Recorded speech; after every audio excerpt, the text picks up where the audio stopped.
Mais le président de la transition n'a pas à dire cela publiquement. Il doit être discret et interdire cela. Normalement, même s'il l'interdit sans le public, les règles peuvent se voir. Maintenant, quitte à savoir les interdictions antérieures qui n'ont pas été respectées, il a interdit les sirènes continuent actuellement. Donc ce n'est pas parce qu'il a interdit quelque chose qu'il a dénoncé.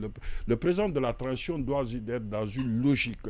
Dans l'imaginaire d'être un président de la République, c'est de voir que ce que tu dis, tu ne dois pas le dire. Oui, mais quand même, c'est un fait quand même. Hein. Les ministres, on les voit très réguliers, très fréquents lors des cérémonies. Il suffit qu'un ministre organise, son département organise un atelier ou bien, je ne sais pas, une semaine nationale de quelque chose et que pour que tous les autres collègues, en guise de solidarité, viennent.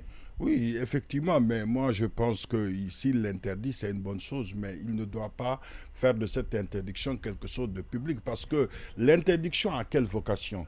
C'est de maintenir les ministres au lieu du travail pendant longtemps et avec un bon résultat. Moi je pense que c'est l'objectif qu'il est en train de rechercher. Pour cela, il n'a pas besoin de dire... Mais si ce n'est pas aussi pour réduire, minimiser les dépenses de l'État, parce que quelque part, part, il va pas réduire, il dit qu'il les invite aussi pour qu'ils soient dans l'esprit comme quoi que l'argent qui est dépensé à l'occasion de ces cérémonies, c'est l'argent du contribuable. La seule chose qui n'intéresse pas le CNRD, c'est de redistribuer bien les revenus du pays. Et vous savez, dans des discussions, et vous le savez, qu'avec le syndicat, ils ne veulent pas lâcher. Et finalement, eux-mêmes, ils ont dit qu'il y a beaucoup d'argent. Ils refusent de redistribuer l'argent.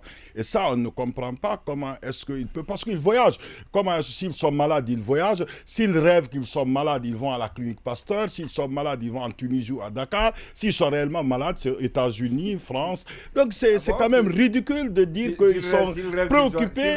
Voilà, ils sont à la clinique Pasteur, jamais à Donka, jamais à Niasdine. S'ils sont un peu malades, c'est à Dakar. S'ils sont réellement malades, c'est en Europe, aux États-Unis. Et s'ils rêvent qu'ils sont malades, ils vont à la clinique Pasteur. Voilà, c'est comme ça que ça se passe effectivement. Ils n'ont pas d'intérêt pour le public. Moi, je pense que le plus important, c'est de les maintenir au lieu du travail et être au service du citoyen. Et ça, c'est très important et c'est pertinent de pouvoir. Et moi, je suis d'accord avec lui. La seule chose sur laquelle je ne suis pas d'accord, c'est le fait de le rendre public.